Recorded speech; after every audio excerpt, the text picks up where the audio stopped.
Laisvės gynėjų dienos minėjimas. Parama daugiabučių renovacijai. Saugaus eismo komisijos sprendimai. Nauja klasė ikimokyklinukams.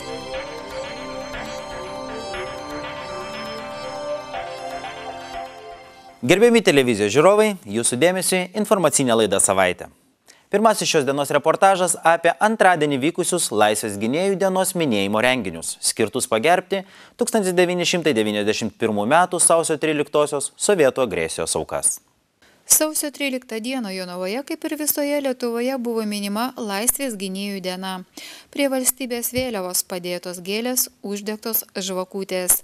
Jonavos krašto muziejuje vyko iškilmingas minėjimas, kuriame dalyvavo 1991 m. sausio 13-osios įvykių dalyviai, rajono savivaldybės atstovai, moksleiviai, svečiai. Minėjimas prasidėjo tautiška giesme, kurią atliko politinių kalinių ir tremtinių choras Viltis.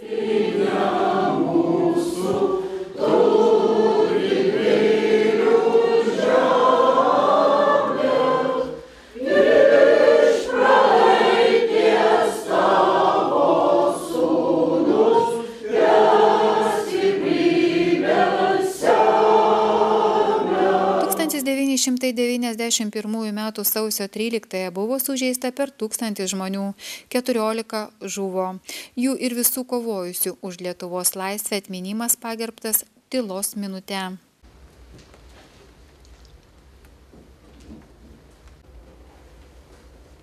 Prisiminimais apie laisvės gynimą pasidalino Lietuvos kariuomenės sausumos pajėgų Juozo Lukšos mokymo centro seržantas Gintaras Beržys. Sausio įveikiai prasidėjo šiek tiek anksčiau, kaip ir visai Lietuvai, sakysim, tai prasidėjo 90 metais, kovo 11 dieną, kada mūsų aukščiausia taryba, iš mūsų išrinkti politikai, priėmė sprendimą, politinį sprendimą atsilaisvinti nuo Rusijos ir atkurti savo nepriklausomybę. Ir balandžio mėnesį vėlgi buvo renkami žmonės vyriausybinio pastatų apsaugai ir tuo metu aš ir atėjau. Taigi mano kaip kariškio tarnyba prasidėjo nuo balandžio mėnesio 90 metų.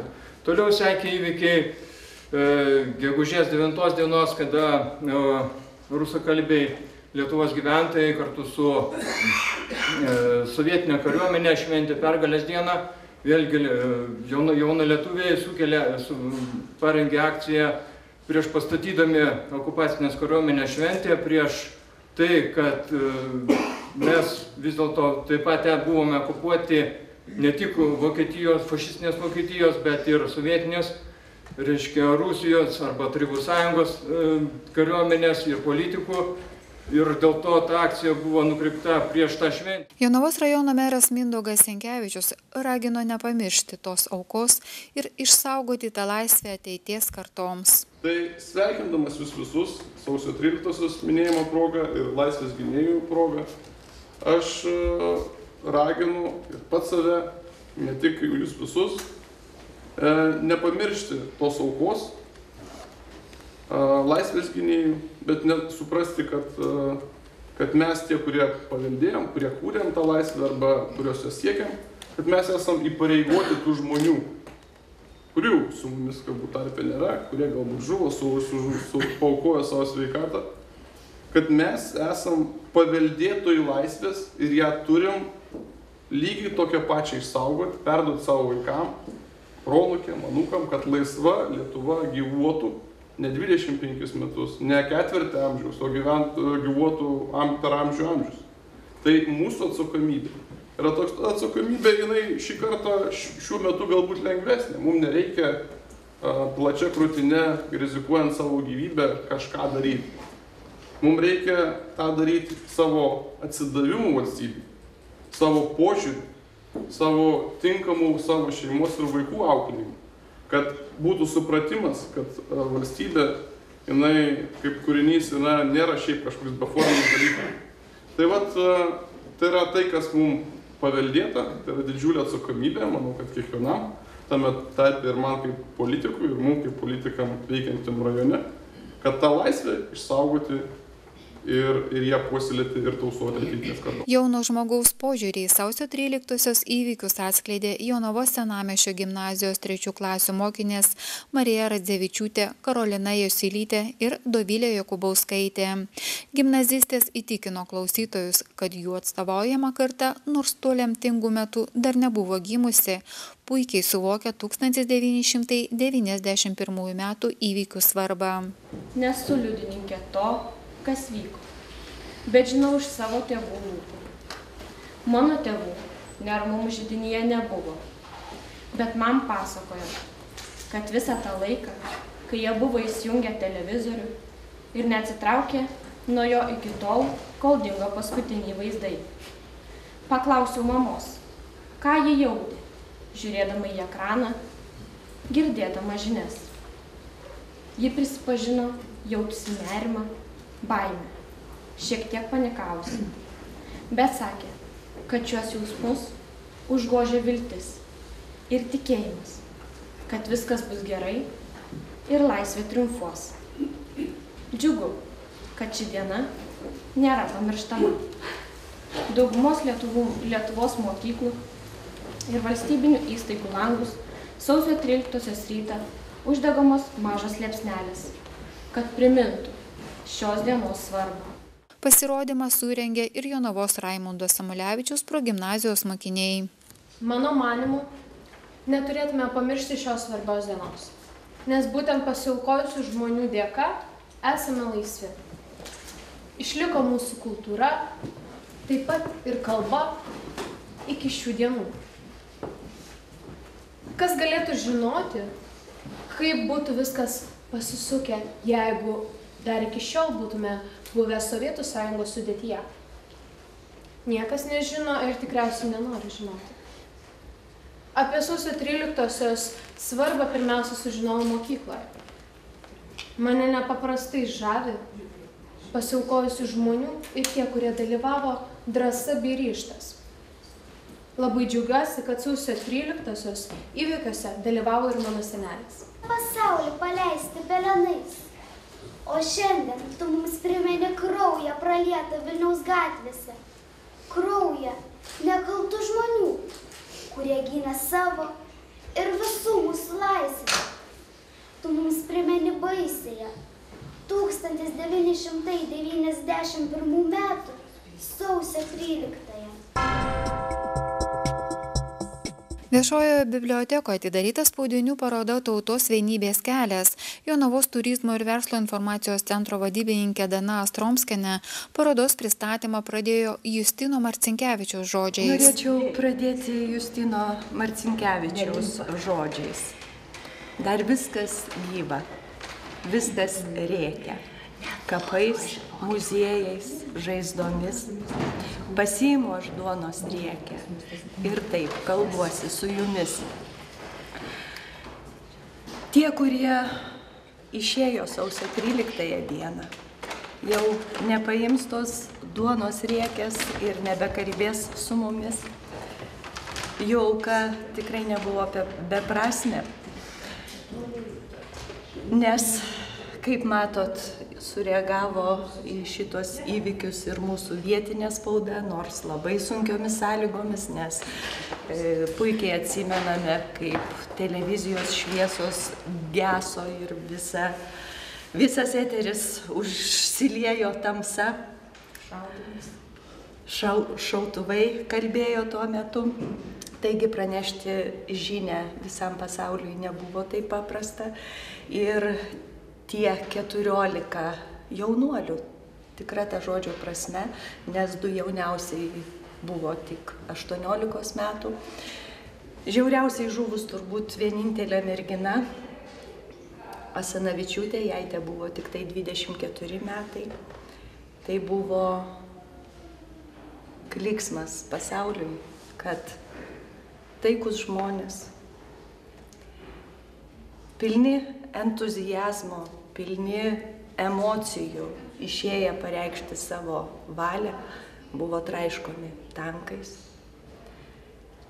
Gal ir gerai, kad neminė tų pavardžių, kurie sėdėjo už to tanko šturvalo, nors turėtų būti teisiamas.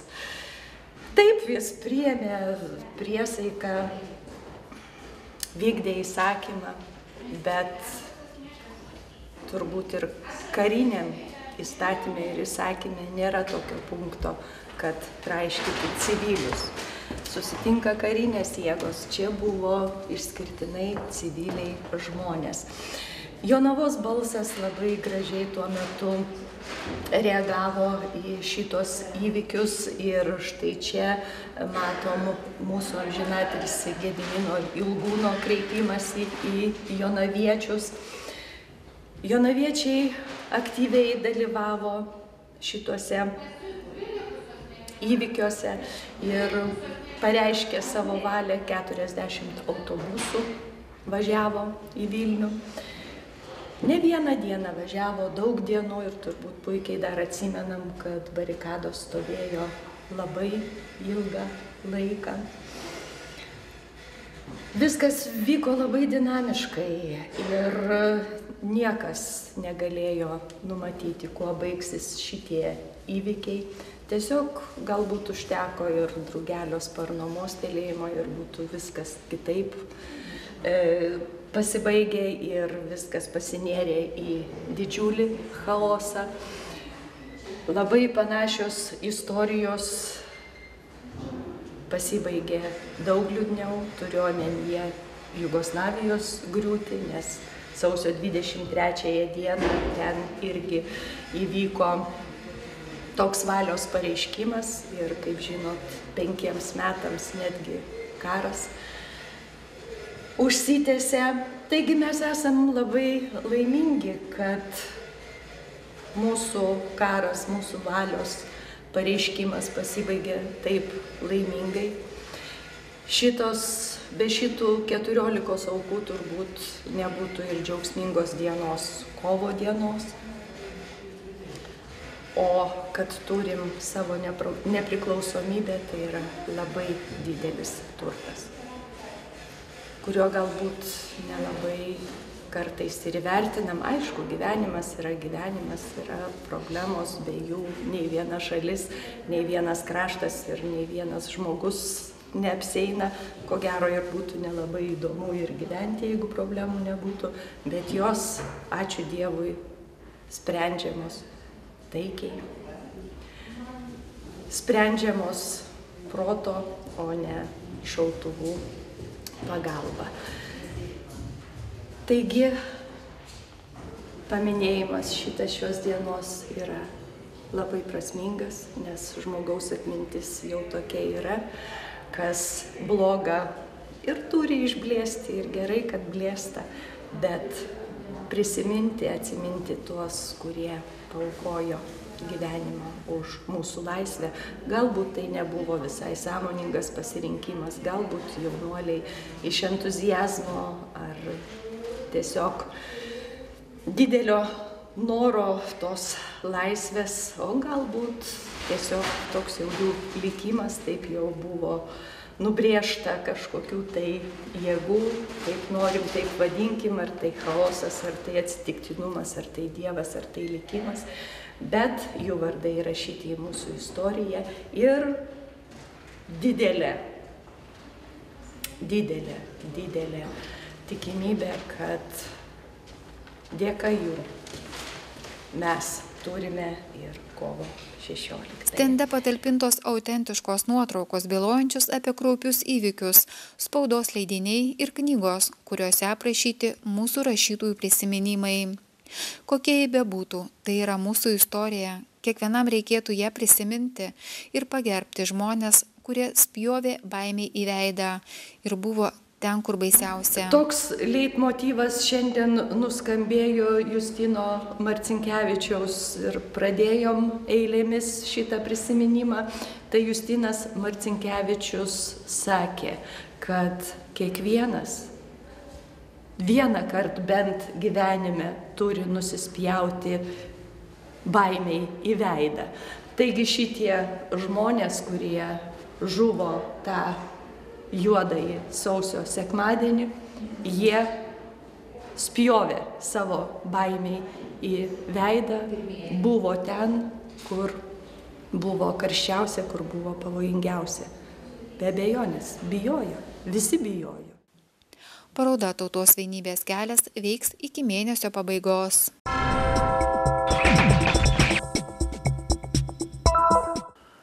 Lietuvos Respublikos vyriausybė pratęsė terminą daugiabučių gyvenamųjų namų renovacijai teikti 40% paramą. Pastaruoju metu 40% paramą daugiabučiams modernizuoti sudarė įstatymo numatyta 15% valstybės parama ir papildoma 25% parama iš klimato kaitos specialios programos lėšų. Teikiama tuo atveju, jeigu rangos darbų sutartis renovacijos projektų įgyvendinti sudaryta iki 2014 m. gruodžio 31 dienos ir jeigu projektas bus įgyvendintas iki 2015 m. spalio 1 dienos. Lietuvos Respublikos vyriausybė pratęsė termino daugiabučių renovacijai teikti 40% paramą, kadangi daug daugiabučių namų investicijų planų parengta teikiantis 40% paramos, o jei gauti terminas jau baigėsi. Rangos sutartims sudarytoms nuo šių metų sausio 1 dienos iki kovo 31 dienos ir įgyvendintoms iki 2016 m. Liepos 1 dienos dar bus taikoma 40% parama. 35% parama galioja projektams, kurie bus įgyvendinti iki 2017 metų pabaigos. Nuo 2018 metų iki 2020 gruodžio 31 dienos bus skiriama 30% parama tiems, kurie jau turi parengtus investicijų planus, bet susirinkimo metu nepritarė jų gyvendinimui. Norintiems suspėti svarbu nepamiršti, kad finansavimo patvirtinimas, rangos pirkimo objekto derinimas ir pačios pirkimo procedūros užtrunka apie 2 mėnesius, todėl gyventojų susirinkimą reiktų organizuoti nedelsiant. Procedūra nesudėtinga. Namo savininkų daugumos prašymas turi būti pateiktas uždarai akciniai bendrovei Jonavos paslaugos. Įmonė suorganizuos susirinkimą, namo savininkai balsuos dėl namo atnaujinimo. Jei balsavimas bus teigiamas patikrinus įsiskolinimus, bus kreipiamasi į banką dėl projekto finansavimo. Su namo savininkais derinama pirkimo užduotis ir atliekamos pirkimų procedūros. Visą tai reikia atlikti iki šių metų kovo 31 dienos.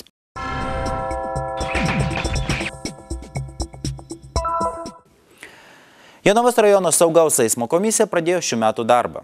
Kiekvieną mėnesį nagrinėjami gyventojų bei įstaigų vadovų pateikti prašymai bei pasiūlymai. Netrukus Jonavoje prasidės naujos parduotuvės Maxima statybos. Rajono savivaldybės specialistai ir projektuotojai svarsto, kur nukreipti pirkėjų automobilių srautus.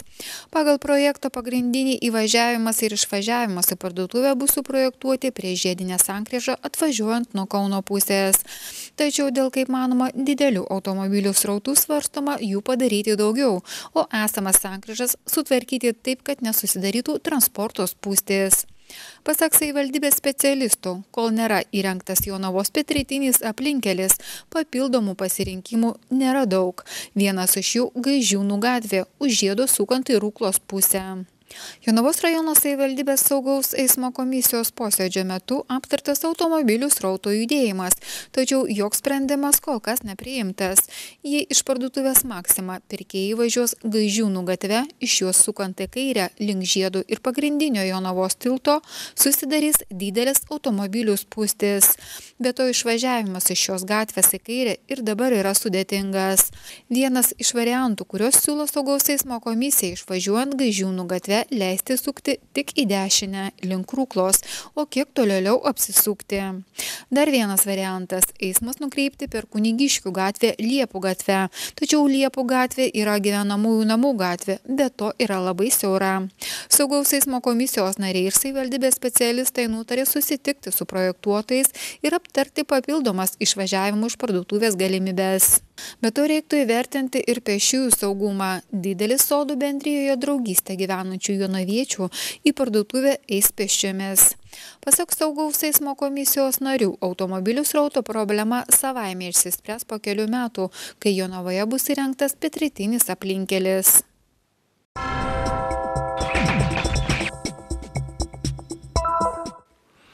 Jonavos Justino Vareikio progimnazijoje įrengta nauja klasė skirta ikimokyklinio amžiaus vaikams. Jonavos Justino Vareikio progimnazijos bendruomenė nusprendė suteikti sąlygas priešmokyklinio amžiaus vaikams lankyti mokyklą. Naujai įrengtoje klasėje mokyklai ruošiasi 21 ugdytinis. Užsiėmimus vaikams veda priešmokyklinio ugdymo grupės mokytoja Birutė Chaladauskienė. Šioje priešmokyklinio ugdymo grupėje mokosi 21 ugdytinis. Vaikai atėjo ir iš darželių, ir iš namų.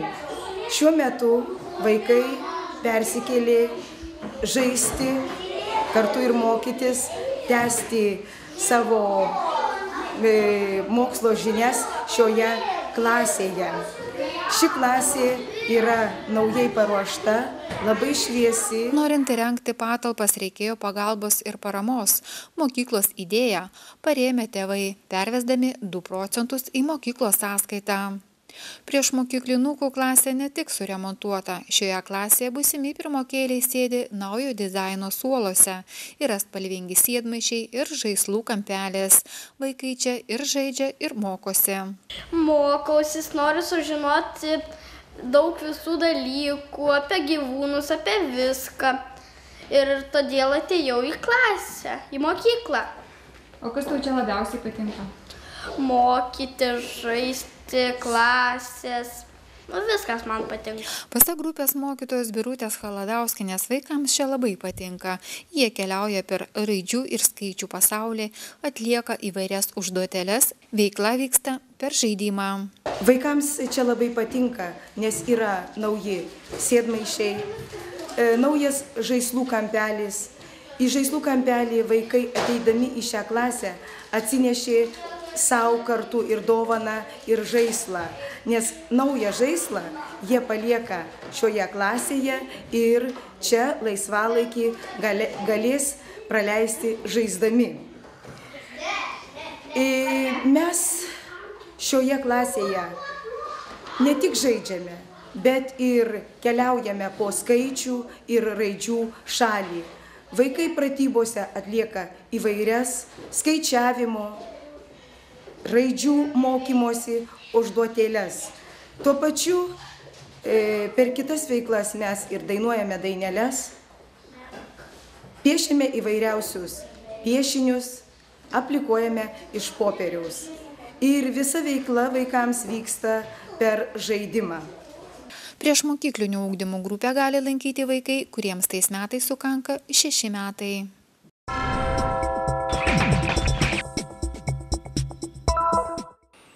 Toliau orų prognozė apie lengvą šaltuką. O aš su jumis atsisveikinu iki sekančių susitikimų. Sudie.